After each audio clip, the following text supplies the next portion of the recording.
Welcome to Rogue Heroes Ruins of Tasos, a roguelike Zelda game with procedurally generated dungeons. So yeah, lots of replayability there. That is going to be awesome. Now let's go ahead and let's jump right on into this game here. Now I'm going to play on hard mode and set up a few icons and customization stuff here. We got some character customization, red hair, and orange kind of hood thing. Sure. In ancient times, the lands of Tasos was ravaged by a 100-year battle. 4 goddesses were locked in an endless struggle against the 4 titans, and all forms of life were left to suffer the consequences. When the goddess realized they could not truly defeat the titans, they sacrificed themselves in order to seal the titans away within the walls of the 4 great dungeons. As time went on, Tasos began to heal, and perfect balance was restored between all living things. Many years passed, explorers from the great continent of Lenos spread out across the sea, laying claim to many strange and wondrous new lands. But their greatest discovery was the island of Tasos. It was an astonishing land full of new resources, mysterious ancient ruins, and long dormant magic derived from the powers of the goddess and titans. As the new Tasian population grew, the original inhabitants were pushed away to the swamp. Lands and waters were exploited, the delicate balance was upended, and the titans began to stir once again. Fed by the suffering of Tasos, the titans were able to weaken the seals of their dungeon prisons and unleash their minions. New civilization collapsed and Tasos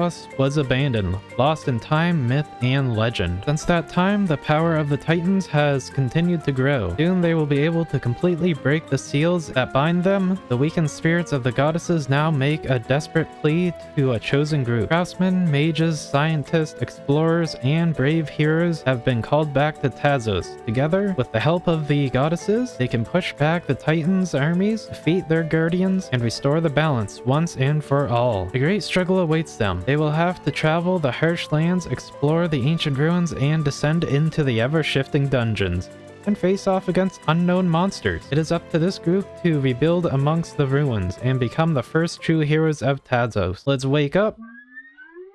Hello, I'm awake. That took a while, just like in real life. Seems realistic. Now let's go ahead and let's head on outside.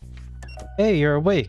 You were in pretty rough shape when I found you. Guess you're tougher than I thought. Name's Grip. Been building all my life. Kept having these dreams that I'd travel to this land and build up a town called Intori. All I need to get started is a proper workshop, but I'll need about 80 gems for the materials. They say the old dungeons are filled with gems. There's one up the path to the northeast. I'd go there myself, but who's gonna build this place up? You got a sword there? Looks like you can handle yourself. Well, for the most part. What do you say? Sure. Come back to see me when you found 80 gems. I'm itching to get to work. Alright, so we gotta go ahead and head up to the north, which is way up here. Now let's go ahead and get this guy his gems and stuff, so that way we can get to building this town here. Basically, as you collect gems, you can build shops and stuff like that, so that way you can upgrade your damage, stamina, magic, all that kind of stuff. But anyway, I think it's about time we actually start heading up to the dungeon. Hero, can you hear me? No, I can't. The 4 titans of Tasos are growing restless. While their spirits may be bound to the great dungeons, they're using their growing powers to conjure an army of monsters. Each titan has created a dungeon guardian that holds their power. You must enter the dungeons and defeat them before it's too late. Descend into the depths of the dungeon, floor by floor, until you reach the guardian. I can resurrect you if you fall, but I cannot fight your battles for you. Good luck, hero. Now let's head up to that dungeon. Wow, we're already here. Nice. That wasn't that long of a journey. Now, I already know the teleporter for this place is right here. Right now, we only need 80 gems, I believe it was. But I'm gonna try and get as much as I can, so that way there, we can buy as many shops as we can when we get back. Keep in mind, you will lose all your money, or gems at least, when you enter the dungeon. So make sure to spend as much of it as you can.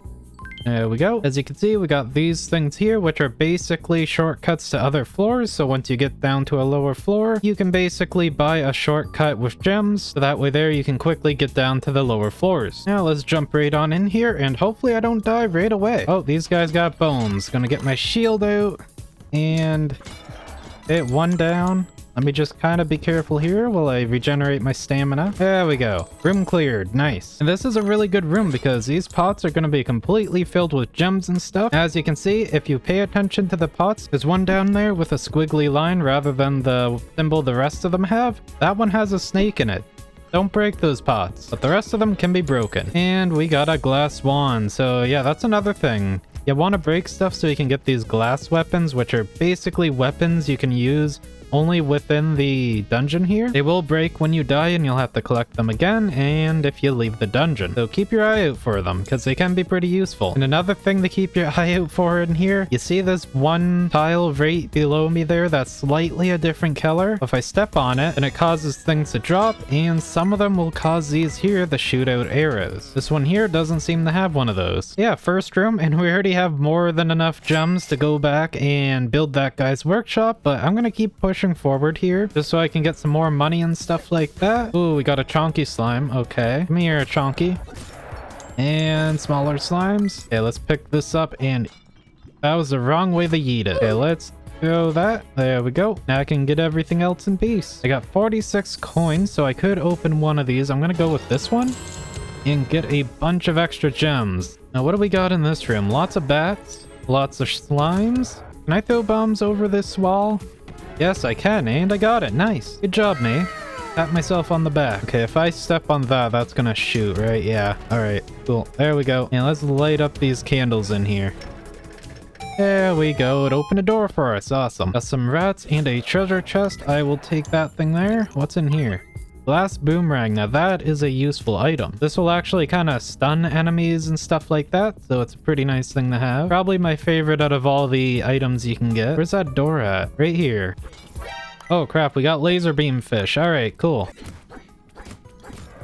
Got rid of one fishy. Oh, we already got a staircase down over here to the second floor. I couldn't buy my way down though. I'm pretty sure it's 400 gems to buy my way down. All right, nothing really here, so I guess we'll just go ahead and jump on down to the next floor here. And if I had some money here, I'd be able to buy my way down here and have a shortcut for next time we drop by the dungeon, but I don't have the gems for that. So let's just continue on, and down here things are gonna be tougher, but we're gonna be making more gems, which is nice. Nice. Oh, no, he killed me. Okay, walked right into him. Killed by a jellyfish. Nice. Yeah, let's go ahead and revive, and we'll see what we can get. My goodness, I was standing here minding my own business when a huge beam of light flashed through the sky above the house. And look, you managed to bring back the gems I needed to build my workshop. What do you say? We get started? Yes. And there we go. We got a workshop. Now let's go see what we can build in this thing. Now, I think starting off, I'm gonna go ahead and do this right here so I can upgrade my sword and make it so it does a little extra damage. I guess next we'll go ahead and do the clinic here so that way I can upgrade my health as well as magic when I end up needing magic. I think I might be able to upgrade a few things. Let me go in here first. Yeah, so I can do a little bit of damage. And I can do attack speed, and that's probably about all I can upgrade. So I guess here, I'm just gonna go ahead, jump back into the dungeon, grind up some more money, and then we can build a few more shops and stuff. Well, that was a pretty quick run, so I guess I'm just gonna go ahead and spend a few things on here, maybe a little extra reach, extra damage right here, and some more damage right there, and that spend everything. That is perfect. That means no money wasted when I go back into the dungeon. That last run was really good. I should have enough for quite a lot of stuff now. I'll start off with a fitness center, which is good for stamina. I guess I'll go for the general store there so I can buy useful items. I'll also grab the goddess shrine so that way there I can start upgrading my classes and stuff once I get into that. And we will get the rusty needle so that way there I can start purchasing classes as well. And I guess since it's the only one I can afford, we'll get Rick's tool shed here. And we'll just throw that up in the corner. We got a lot of stuff going on in this town now. Got a lot of things so that way we can start upgrading our character here. But with that right there, I think that's going to be it for today. So thank you all so much for watching this episode. If you enjoyed it, don't forget to boop that like button. And I think in the next episode, we're going to go ahead and jump into that dungeon and actually beat the thing. But until next time, keep having fun, everyone. See ya.